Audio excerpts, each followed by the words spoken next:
Siapa bilang emak-emak cuma jago nawar di pasar?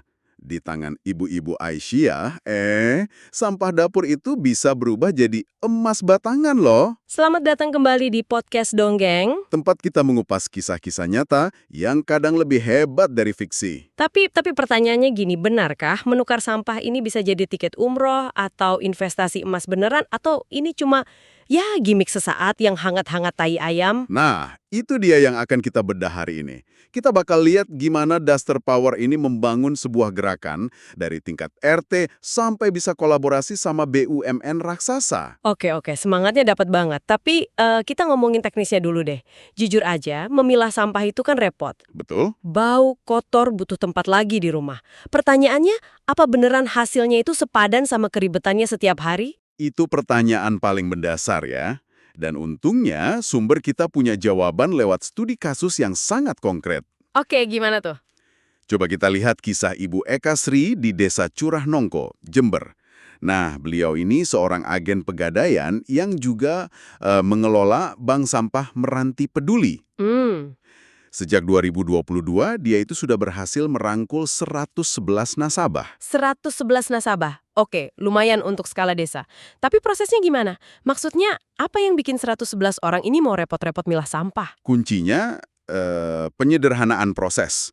Jadi warga cuma perlu milah sampah anorganik di rumah, kayak botol plastik, kardus, gitu-gitu. Iya. Terus mereka setor ke bank sampah. Nah, disinilah sistemnya jadi keren. Setelah sampah ditimbang dan nilainya mencapai minimal Rp20.000, Ibu Eka itu nggak kasih uang tunai. Oh, jadi bukan cash ya? Bukan, dia langsung setorkan ke akun tabungan emas masing-masing nasabah lewat aplikasi pegadaian, instan dan transparan. Oke, paham. Jadi nggak ada uang tunai, langsung jadi emas digital. Itu bagus sih, menghilangkan satu potensi masalah. Tapi balik lagi ke pertanyaan awal. Sepadan nggak hasilnya? Nah, ini angkanya. Berapa tuh? Sampai sekarang, total tabungan emas kolektif dari 111 warga itu udah mencapai 39 gram. Kalau dirupiahkan, nilainya sekitar 55 juta rupiah. Tunggu. 55 juta rupiah? Iya, dari sampah. Wow, itu angka yang impresif ya. Tapi coba kita pecah deh. Itu kan hasil kolektif selama sekitar 2 tahun. Betul. Kalau dibagi rata ke 111 nasabah, berarti per orang dapat sekitar 500.000 dalam 2 tahun. Atau 250.000 setahun, berarti cuma 20 ribuan per bulan? Jujur ya, apa iya pendapatan 20.000 per bulan itu sepadan sama repotnya milah sampah tiap hari? Buat sebagian orang mungkin iya, tapi buat yang lain kayaknya enggak juga. Poin yang sangat valid. Kalau kita lihatnya murni sebagai gaji bulanan, angkanya emang nggak fantastis. Nah, itu dia. Tapi kalau kita lihat dari perspektif sumbernya, tujuannya tuh bukan menggantikan pendapatan utama. Ini soal mengubah sesuatu yang nilainya nol. Sampah? Betul, sampah. Sesuatu yang nilainya nol, bahkan minus, jadi aset produktif dalam bentuk emas. Bayangin deh, 39 gram emas itu udah cukup buat DP motor atau bahkan biaya sekolah anak setahun. Ini bukan lagi uang jajan. Oke, aku bisa terima logika itu. Mengubah waste jadi aset. Cuma, ini bawa aku ke pertanyaan berikutnya. Skalabilitas. Maksudnya? Kisah Ibu Eka ini kan inspiratif banget. Tapi kedengerannya sangat bergantung sama figurnya dia. Dia itu pahlawan lokal. Aku agak skeptis model pahlawan tunggal gini bisa di-copy-paste ke ribuan desa lain. Apa ada model lain yang lebih sistemik? Nah, pertanyaan bagus. Dan disinilah analisis kita jadi lebih dalam. Kekhawatiran Anda itu dijawab sama contoh kedua dari sumber kita. Oh ya, apa itu? Namanya Bank Sampah Sang Surya di Pekanbaru, Riau. Ini bisa dibilang evolusi dari modelnya Ibu Eka. Evolusi gimana tuh? Bedanya apa? Bedanya fundamental. Di Pekanbaru ini bukan lagi inisiatif perorangan. Ini kerjasama institusional. Oke. Melibatkan pimpinan cabang Muhammadiyah dan Aisyah, terus ada Universitas Muhammadiyah Riau sama PT Pegadaian. Jadi modelnya lebih terstruktur. Jadi geser dari model hero-led ke institution-led. Ini jauh lebih masuk akal sih untuk direplikasi. Tepat. Mereka menargetkan unit-unit pendidikan Muhammadiyah dari TK sampai universitas sebagai titik kumpul sampah. Sampahnya dijemput terjadwal, jadi lebih sistematis. Institusi kan nggak akan capek atau pindah rumah ke individu ya?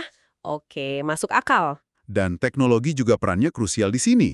Deputi Pegadaian Pekanbaru di salah satu sumber bilang, aplikasi pegadaian digital itu jadi tulang punggungnya. Maksudnya gimana tuh aplikasi itu jadi game changer? Gini, bayangin Anda nasabah. Bawa sampah, ditimbang, nilainya misalnya 15.000. Petugas tinggal buka aplikasi, masukin ID Anda, input nominalnya. Terus? Dalam hitungan detik, Anda langsung dapat notifikasi, saldo tabungan emas nambah, cuma 30 detik. Ini menghilangkan ribetnya administrasi, mencegah curang, dan yang penting, bangun kepercayaan. Oke, jadi sistemnya emang udah siap buat skala besar ya, baik dari modal kelembagaan maupun teknologinya. Tapi yang aku tangkap dari sumber-sumber ini, keberhasilannya tuh bukan cuma karena teknologi canggih deh. Betul sekali. Ada semacam lem perekat sosial yang bikin ini kuat banget di komunitas Aisyah. Anda pasti merujuk ke filosofi di baliknya. Aku jujur, terpukau pas baca bagian ini. Karena ini mengangkat gerakannya dari sekedar program lingkungan jadi sesuatu yang spiritual. Jihad lingkungan ya? Tepat. Ketua LLHP BPP Aisyah, Ibu Rahmawati Hussein, secara eksplisit menyebut gerakan ini jihad lingkungan. Pilihan kata jihad itu kuat banget dan disengaja ya. Jihad di sini kan artinya perjuangan sungguh-sungguh, melawan apatisme, melawan kebiasaan buang sampah sembarangan. Betul, jadi memilah sampah yang lengket atau bau itu bukan lagi kerjaan kotor, itu jadi bentuk ibadah. Mereka bahkan punya gerakan turunan, pasarku tempat ibadahku di Jogja. Nolak kantong plastik aja bisa jadi ibadah. Dan penggunaan kata jihad ini bukan tanpa alasan kan? Ada krisis nyata di baliknya. Waktu itu kan Jogja lagi darurat sampah karena TPA Piyungan ditutup. Iya, betul sekali. Jadi ini bukan sekedar program Go Green basa-basi, ini respon terhadap krisis.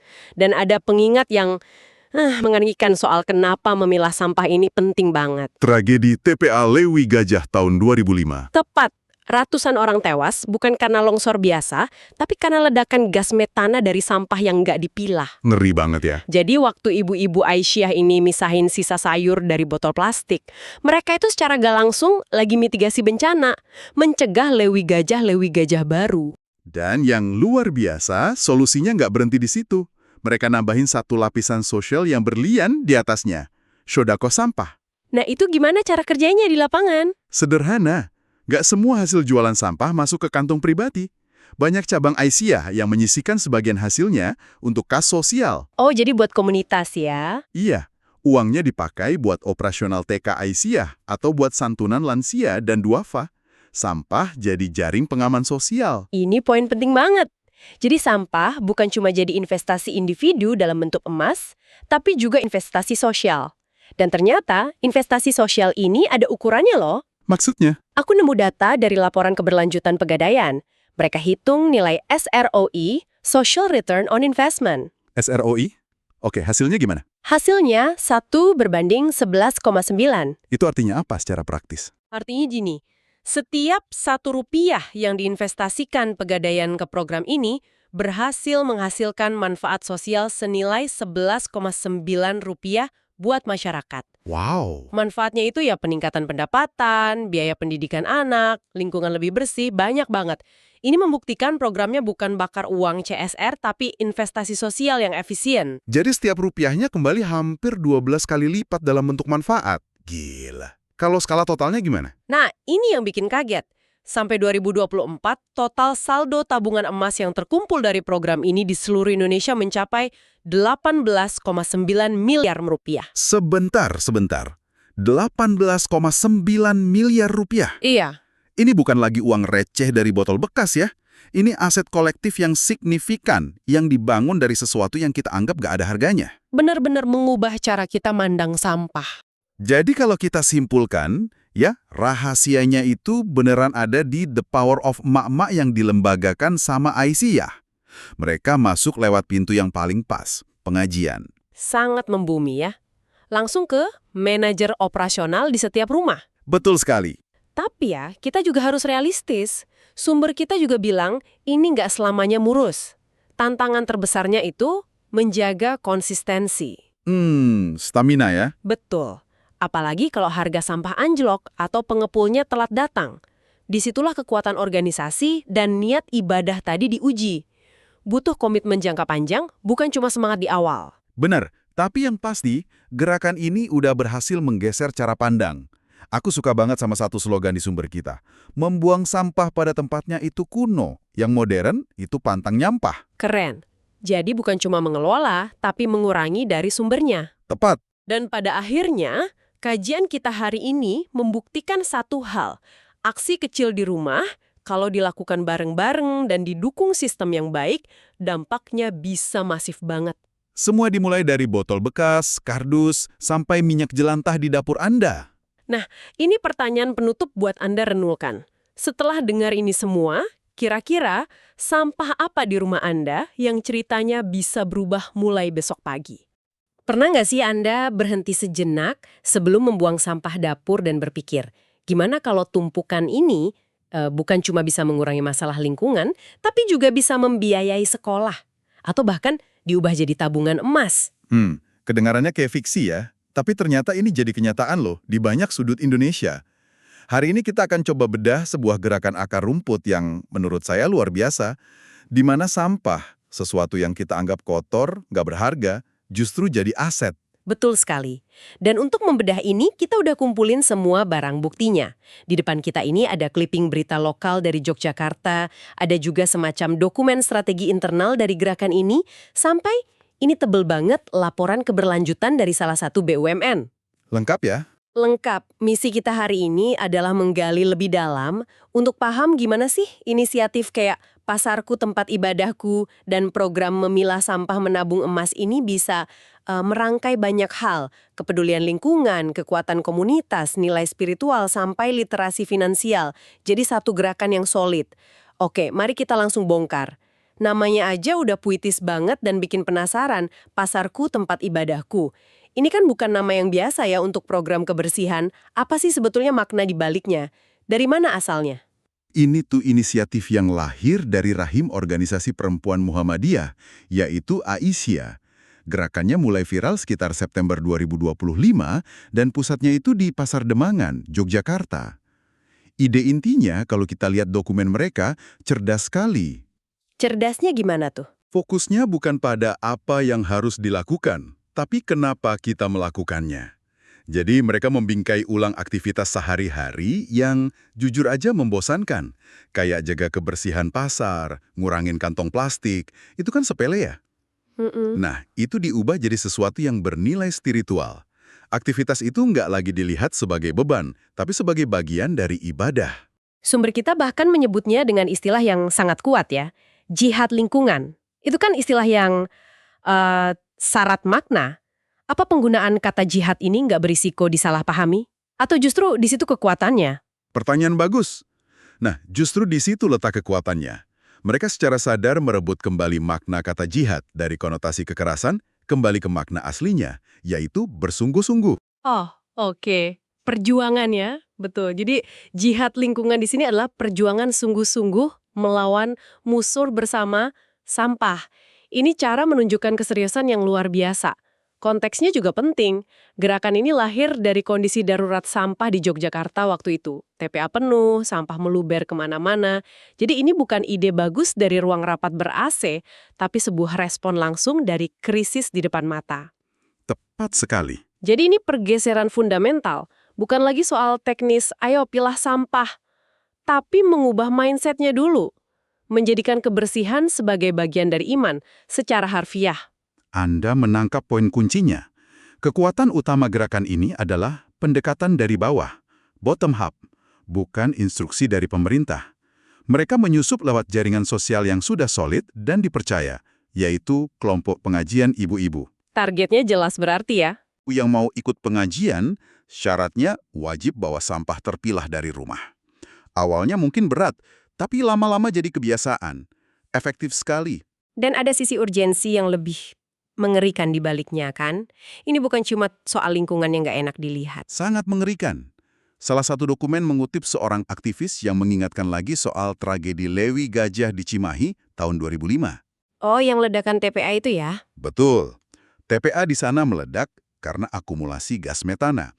Ledakannya dahsyat sekali sampai menewaskan 157 orang dan mengubur 2 desa. Tragedi itu jadi pengingat pahit bahwa sampah itu bukan cuma masalah kebersihan, tapi masalah keselamatan jiwa. Jadi gerakan di Yogyakarta ini juga menanamkan kesadaran itu. Saya jadi kepikiran, gerakan berbasis komunitas dan spiritual kayak gini kan biasanya hebat ya dalam menggerakkan massa.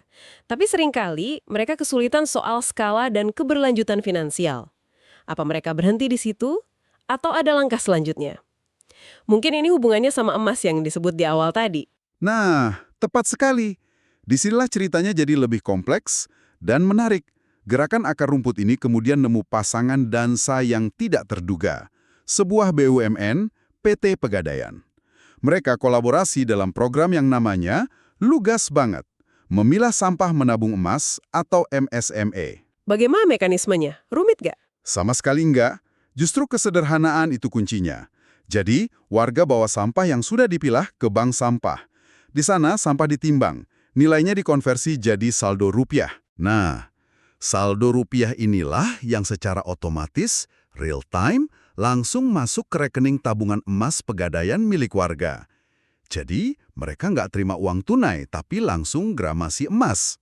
Menarik, tapi kalau nilai sampahnya kecil, apa bisa? Kadang kan sampah plastik dari satu rumah nggak seberapa nilainya. Nah, disitulah letak inklusivitasnya. Salah satu sumber menyebutkan, hanya dengan nilai sampah setara Rp10.000, warga sudah bisa mulai nabung emas. Wow, 10.000? Iya, ini terobosan. Emas yang selama ini dianggap instrumen investasi orang-orang kelas menengah ke atas, tiba-tiba jadi terjangkau buat siapa saja. Ini bukan cuma program lingkungan, tapi juga literasi dan inklusi keuangan yang masif. Ini skalanya sudah sebesar apa? Apa cuma program percontohan di beberapa kota? Jauh dari itu. Ini program nasional yang serius. Kalau kita lihat laporan keberlanjutan Pegadaian 2024, angkanya bikin kita, tercengang. Sampai tahun itu, program MSMI ini sudah mengelola ribuan ton sampah dari seluruh Indonesia. Ribuan ton? Oke. Dan yang lebih luar biasa, total saldo tabungan emas yang terkumpul dari sampah mencapai 18,9 miliar rupiah. Tunggu. 18,9 miliar dari sampah. Itu angka yang sulit dibayangkan. Itu bukan lagi sekedar uang tambahan buat beli pulsa, kan? Betul. Untuk banyak keluarga, akumulasi dari tabungan itu bisa jadi modal usaha atau biaya sekolah anak. Dampaknya pasti luar biasa di level mikro. Pasti. Dan ada metrik lain yang lebih dalam. Laporan yang sama juga menghitung apa yang disebut Social Return on Investment atau SROI. Angkanya mencapai 1:11,9. Dengan sederhana nggak? Gimana caranya mereka menghitung manfaat sosial, terus dikasih label harga rupiah? Tentu. Sederhananya, SROI itu cara mengukur dampak sosial sebuah program dalam nilai uang. Jadi analis nggak cuma lihat untung finansial. Mereka hitung semua manfaatnya. Penghematan biaya kesehatan karena lingkungan bersih. Nilai ekonomi dari daur ulang. Bahkan nilai waktu dan tenaga relawan. Oh, oke. Semuanya dihitung. Semua dihitung, dijumlahkan, lalu dibandingkan dengan biaya yang dikeluarkan Pegadaian. Jadi, angka 1:11,9 itu artinya, setiap Rp1 yang diinvestasikan Pegadaian berhasil menciptakan manfaat sosial, ekonomi, dan lingkungan senilai hampir Rp12. Ini bukti kuantitatif berarti ya, bukan cuma bakar uang buat citra perusahaan. Betul sekali. Ini investasi sosial yang sangat efektif. Dan ini kan bukan cuma angka di atas kertas, ada kisah nyata di baliknya. Saya jadi ingat cerita Ibu Eka Sri di Jember yang kita baca. Iya, kisahnya itu mikrokosmos dari keseluruhan program ini. Awalnya kan Ibu Eka Sri itu dicibir tetangganya. Buat apa ngumpulin sampah? Kayak pemulung saja, katanya gitu. Tapi dia nggak nyerah. Setiap hari, dia sendirian milah sampah di depan rumahnya, diliatin sama tetangga. Titik baliknya, itu pas tabungan emasnya dari sampah terkumpul 1 gram pertama. Lalu apa yang dia lakukan? Dia nggak simpan diam-diam. Dia tunjukkan di forum pengajian. Saat itulah semua berubah. Skeptis jadi penasaran, penasaran jadi ikut-ikutan. Kisah itu menunjukkan pentingnya peran satu juara di level akar rumput untuk membuktikan konsep ini berhasil. Ini kedengarannya seperti solusi yang nyaris sempurna ya. Lingkungan bersih, warga punya tabungan emas yang nilainya cenderung naik, literasi keuangan meningkat. Saya jadi mikir, kenapa nggak semua daerah melakukan ini? Rasanya kok terlalu bagus untuk jadi kenyataan. Apa ada yang kita lewatkan? Ada sisi gelapnya nggak? Pertanyaan Anda sangat tepat. Nah, justru disitulah kerumitannya. Di permukaan, ini skema yang sempurna. Tapi, dokumen strategi internal yang kita baca menunjukkan, di balik layar, para penggerak ini sadar ada 3 bom waktu. Bom waktu. Wah, apa saja itu? Yang pertama dan paling fundamental, konsistensi. Jujur saja, ngurus sampah itu kerjaan kotor, bau, dan gak glamour sama sekali kan? Dokumen itu mengakui tantangan terbesar adalah menjaga semangat. Betul, antusiasme di awal biasanya tinggi. Tapi setelah itu, nah itu dia. Apa yang terjadi 6 bulan atau setahun kemudian? Gimana caranya ini nggak jadi program yang hangat-hangat tai ayam, terutama saat relawan mulai capek? Poin yang sangat valid. Motivasi awal gampang, tapi mempertahankan komitmen jangka panjang itu soal lain. Oke, yang kedua. Tantangan kedua, fluktuasi harga. Harga sampah daur ulang, botol plastik, kardus, logam, itu kan naik turunnya drastis, tergantung pasar global. Oh, bener juga. Ini masalah serius. Bayangin warga udah telaten milah sampah sebulan, tapi pas disepor nilainya anjlok 50%. Gimana cara jaga motivasi mereka? Insentif finansial yang jadi pilar utama program ini ternyata nggak stabil. Iya juga ya. Kalau nilai tukarnya kecil, orang bisa mikir, nggak sepadan sama usahanya. Lalu yang ketiga. Yang ketiga ini soal beban kerja, khususnya bagi perempuan. Sumber kita jelas banget menyebut motor penggerak utamanya adalah the power of emak-emak. Para ibu rumah tangga itu ya. Betul. Di satu sisi ini luar biasa, memberdayakan. Tapi di sisi lain, kita juga perlu kritis. Apakah ini berkelanjutan? Ini kan kerjaan tambahan yang nggak dibayar di atas semua tugas domestik yang sudah mereka kerjakan. Ada resiko burnout. Ini pemberdayaan sejati atau justru nambah beban kerja? Pertanyaan itu harus diajukan. Jadi kalau dirangkum, sistem ini ternyata cukup rapuh ya. Rentan sama kelelahan manusia, gejolak pasar, dan potensi beban berlebih. Tapi faktanya, di banyak tempat, gerakan ini bertahan bahkan berkembang. Berarti pasti ada sesuatu yang lain, semacam perekat yang menahan semuanya. Sesuatu yang lebih dari sekedar insentif ekonomi. Nah, disinilah kita sampai pada jantung emosional dan spiritual dari gerakan ini. Konsep kunci yang menjadi jawaban atas semua tantangan tadi, yang disebut dalam salah satu dokumen kita adalah Sodakoh sampah. Sodakoh sampah. Bisa dijelaskan lebih lanjut? Tentu. Jadi, di banyak komunitas Aisyah yang paling sukses, ternyata hasil penjualan sampah dari bank sampah itu nggak diambil oleh masing-masing individu. Loh, jadi bukan untuk tabungan emas pribadi mereka? Bukan. Alih-alih, uangnya itu dikumpulkan, disatukan jadi semacam dana sosial atau kas sedekah bersama milik komunitas. Ini sebuah lompatan kesadaran yang luar biasa, dari insentif personal ke tujuan komunal. Oke, jadi uangnya bukan untuk tabungan emas pribadi. Terus untuk apa? Penggunaannya sangat konkret dan menyentuh kehidupan mereka sehari-hari.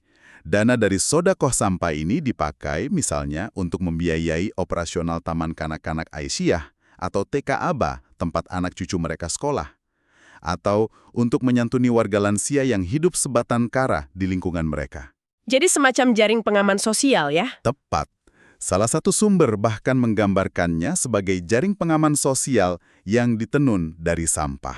Berkurang, tapi dana operasional sekolah anak-anak terancam. Atau bantuan untuk tetangga kita bisa terhenti. Benar sekali. Ini secara fundamental mengubah kalkulasinya ya. Dari transaksi ekonomi jadi misi sosial dan spiritual bersama. Tepat sekali. Sodakoh sampah ini jadi semacam vaksin yang membuat gerakan ini kebal terhadap tantangan tadi. Motivasi mereka tidak lagi cuma didasarkan pada harga di pengepul, tapi pada komitmen bersama untuk tujuan yang jauh lebih besar dari diri mereka sendiri. Ini benar-benar menutup lingkaran. Semangat awalnya, pasarku tempat ibadahku, di mana kebersihan adalah ibadah. Dan puncaknya, sodakoh sampah, di mana hasil ibadah kebersihan itu jadi ibadah sosial. Sempurna. Jadi apa artinya semua ini? Kita mulai perjalanan dari gerakan kebersihan sederhana di Pasar Yogya, terus kita lihat sampah bisa jadi emas, sempat ragu sama keberlanjutannya, dan akhirnya menemukan jiwanya ada di konsep sedekah. Perspektif akhirnya adalah, ini menunjukkan bahwa solusi yang paling efektif seringkali bersifat holistik. Yang menarik di sini adalah bagaimana solusi paling ampuh justru nggak datang dari teknologi canggih atau kebijakan pemerintah yang rumit. Solusinya datang dari apa yang kita bisa sebut teknologi sosial yang sudah ada ribuan tahun. Jaringan komunitas, kepercayaan, gotong royong, dan nilai-nilai spiritual ya. Betul. Mereka pada dasarnya meretas sistem sosial mereka sendiri untuk menyelesaikan masalah teknis lingkungan. Sebuah ekosistem yang saling menguatkan, di mana elemen sosial, spiritual, dan finansial bekerja bersama-sama. Anda merangkumnya dengan sempurna. Ini contoh nyata bagaimana masalah pelik seperti sampah tidak bisa diselesaikan hanya dengan satu pendekatan, tapi butuh orkestrasi yang indah dari berbagai elemen masyarakat. Baiklah, sebagai penutup, kami ingin meninggalkan Anda dengan satu pemikiran untuk direnungkan. Saat Anda akan membuang sesuatu hari ini, coba pikirkan ini. Salah satu sumber kami menyebut istilah sodakah minyak jelantah, sedekah dari minyak goreng bekas. Ini membuat kita bertanya, limbah apa lagi dalam hidup kita? Bukan cuma sampah fisik, tapi mungkin waktu luang yang kita sia-siakan atau keahlian yang tidak terpakai yang sebenarnya bisa diubah menjadi sumber daya yang sangat berharga bagi orang lain jika saja kita bersedia melihatnya dari sudut pandang yang berbeda. Siapa bilang mak-mak cuma jago nawar di pasar? Di tangan ibu-ibu Aisyah, sampah dapur itu bisa berubah jadi emas batangan loh. Selamat datang kembali di Podcast Donggeng. Tempat kita mengupas kisah-kisah nyata yang kadang lebih hebat dari fiksi. Tapi pertanyaannya gini, benarkah menukar sampah ini bisa jadi tiket umroh atau investasi emas beneran atau ini cuma ya gimik sesaat yang hangat-hangat tai ayam? Nah, itu dia yang akan kita bedah hari ini. Kita bakal lihat gimana Duster Power ini membangun sebuah gerakan dari tingkat RT sampai bisa kolaborasi sama BUMN raksasa. Oke, semangatnya dapat banget. Tapi kita ngomongin teknisnya dulu deh. Jujur aja, memilah sampah itu kan repot. Betul? Bau, kotor, butuh tempat lagi di rumah. Pertanyaannya, apa beneran hasilnya itu sepadan sama keribetannya setiap hari? Itu pertanyaan paling mendasar ya. Dan untungnya sumber kita punya jawaban lewat studi kasus yang sangat konkret. Oke, gimana tuh? Coba kita lihat kisah Ibu Eka Sri di Desa Curah Nongko, Jember. Nah, beliau ini seorang agen pegadaian yang juga mengelola bank sampah Meranti Peduli. Sejak 2022, dia itu sudah berhasil merangkul 111 nasabah. 111 nasabah. Oke, lumayan untuk skala desa. Tapi prosesnya gimana? Maksudnya, apa yang bikin 111 orang ini mau repot-repot milah sampah? Kuncinya penyederhanaan proses. Jadi warga cuma perlu milah sampah anorganik di rumah, kayak botol plastik, kardus, gitu-gitu. Iya. Terus mereka setor ke bank sampah. Nah, disinilah sistemnya jadi keren. Setelah sampah ditimbang dan nilainya mencapai minimal Rp20.000, Ibu Eka itu nggak kasih uang tunai. Oh, jadi bukan cash ya? Bukan, dia langsung setorkan ke akun tabungan emas masing-masing nasabah lewat aplikasi pegadaian, instan dan transparan. Oke, paham. Jadi nggak ada uang tunai, langsung jadi emas digital. Itu bagus sih, menghilangkan satu potensi masalah. Tapi balik lagi ke pertanyaan awal. Sepadan nggak hasilnya? Nah, ini angkanya. Berapa tuh? Sampai sekarang, total tabungan emas kolektif dari 111 warga itu udah mencapai 39 gram. Kalau dirupiahkan, nilainya sekitar 55 juta rupiah. Tunggu. 55 juta rupiah? Iya, dari sampah. Wow, itu angka yang impresif ya. Tapi coba kita pecah deh. Itu kan hasil kolektif selama sekitar 2 tahun. Betul. Kalau dibagi rata ke 111 nasabah, berarti per orang dapat sekitar 500.000 dalam 2 tahun. Atau 250.000 setahun, berarti cuma 20 ribuan per bulan? Jujur ya, apa iya pendapatan 20.000 per bulan itu sepadan sama repotnya milah sampah tiap hari? Buat sebagian orang mungkin iya, tapi buat yang lain kayaknya enggak juga.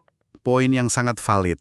Kalau kita lihatnya murni sebagai gaji bulanan, angkanya emang nggak fantastis. Nah, itu dia. Tapi kalau kita lihat dari perspektif sumbernya, tujuannya tuh bukan menggantikan pendapatan utama. Ini soal mengubah sesuatu yang nilainya 0. Sampah? Betul, sampah. Sesuatu yang nilainya 0, bahkan minus, jadi aset produktif dalam bentuk emas. Bayangin deh, 39 gram emas itu udah cukup buat DP motor atau bahkan biaya sekolah anak setahun. Ini bukan lagi uang jajan. Oke, aku bisa terima logika itu. Mengubah waste jadi aset. Cuma, ini bawa aku ke pertanyaan berikutnya. Skalabilitas. Maksudnya? Kisah Ibu Eka ini kan inspiratif banget, tapi kedengerannya sangat bergantung sama figurnya dia. Dia itu pahlawan lokal. Aku agak skeptis model pahlawan tunggal gini bisa di-copy-paste ke ribuan desa lain. Apa ada model lain yang lebih sistemik? Nah, pertanyaan bagus. Dan disinilah analisis kita jadi lebih dalam. Kekhawatiran Anda itu dijawab sama contoh kedua dari sumber kita. Oh ya, apa itu? Namanya Bank Sampah Sang Surya di Pekanbaru, Riau. Ini bisa dibilang evolusi dari modelnya Ibu Eka. Evolusi gimana tuh? Bedanya apa? Bedanya fundamental. Di Pekanbaru ini bukan lagi inisiatif perorangan. Ini kerjasama institusional. Oke. Melibatkan pimpinan cabang Muhammadiyah dan Aisyah, terus ada Universitas Muhammadiyah Riau sama PT Pegadaian. Jadi modelnya lebih terstruktur. Jadi geser dari model hero-led ke institution-led. Ini jauh lebih masuk akal sih untuk direplikasi. Tepat. Mereka menargetkan unit-unit pendidikan Muhammadiyah dari TK sampai universitas sebagai titik kumpul sampah. Sampahnya dijemput terjadwal, jadi lebih sistematis. Institusi kan nggak akan capek atau pindah rumah ke individu ya? Oke, masuk akal. Dan teknologi juga perannya krusial di sini. Deputi Pegadaian Pekanbaru di salah satu sumber bilang, aplikasi pegadaian digital itu jadi tulang punggungnya. Maksudnya gimana tuh aplikasi itu jadi game changer? Gini, bayangin Anda nasabah, bawa sampah, ditimbang, nilainya misalnya 15.000. Petugas tinggal buka aplikasi, masukin ID Anda, input nominalnya. Terus? Dalam hitungan detik, Anda langsung dapat notifikasi, saldo tabungan emas nambah, cuma 30 detik.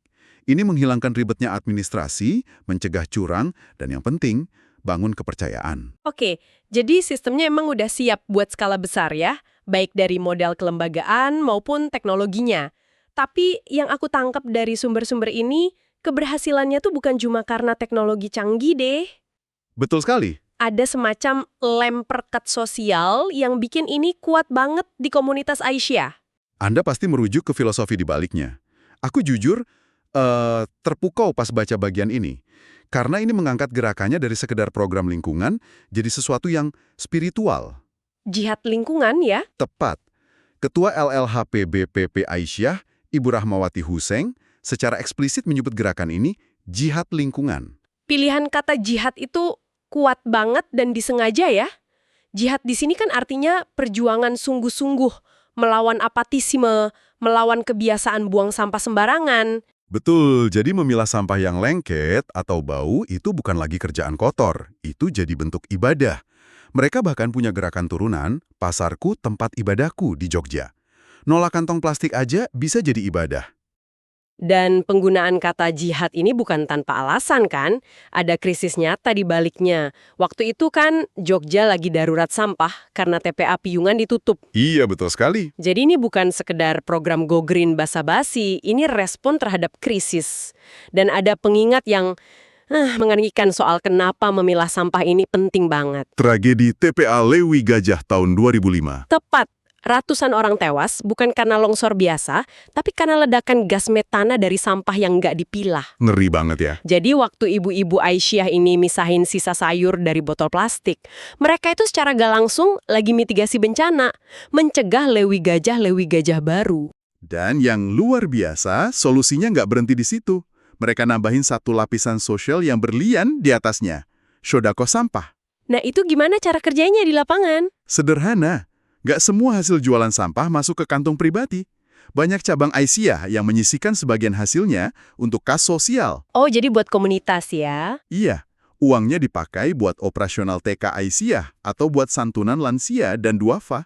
Sampah jadi jaring pengaman sosial. Ini poin penting banget. Jadi sampah bukan cuma jadi investasi individu dalam bentuk emas, tapi juga investasi sosial. Dan ternyata investasi sosial ini ada ukurannya loh. Maksudnya? Aku nemu data dari laporan keberlanjutan Pegadaian.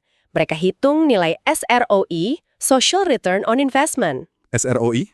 Oke, hasilnya gimana? Hasilnya 1:11,9. Itu artinya apa secara praktis? Artinya gini, setiap Rp1 yang diinvestasikan Pegadaian ke program ini berhasil menghasilkan manfaat sosial senilai Rp11,9 buat masyarakat. Wow. Manfaatnya itu ya peningkatan pendapatan, biaya pendidikan anak, lingkungan lebih bersih, banyak banget.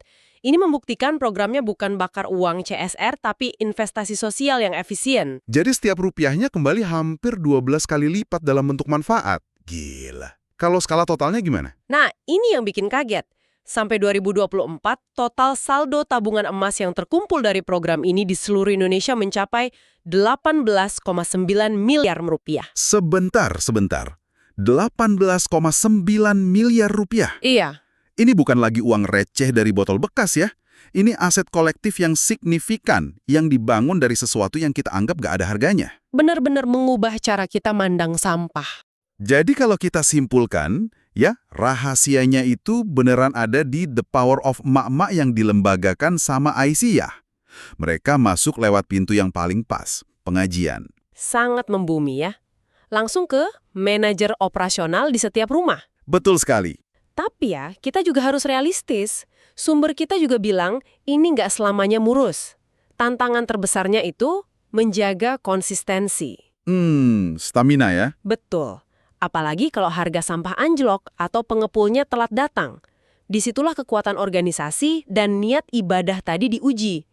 Butuh komitmen jangka panjang, bukan cuma semangat di awal. Benar, tapi yang pasti, gerakan ini udah berhasil menggeser cara pandang. Aku suka banget sama satu slogan di sumber kita. Membuang sampah pada tempatnya itu kuno, yang modern itu pantang nyampah. Keren. Jadi bukan cuma mengelola, tapi mengurangi dari sumbernya. Tepat. Dan pada akhirnya, kajian kita hari ini membuktikan satu hal. Aksi kecil di rumah, kalau dilakukan bareng-bareng dan didukung sistem yang baik, dampaknya bisa masif banget. Semua dimulai dari botol bekas, kardus, sampai minyak jelantah di dapur Anda. Nah, ini pertanyaan penutup buat Anda renungkan. Setelah dengar ini semua, kira-kira sampah apa di rumah Anda yang ceritanya bisa berubah mulai besok pagi?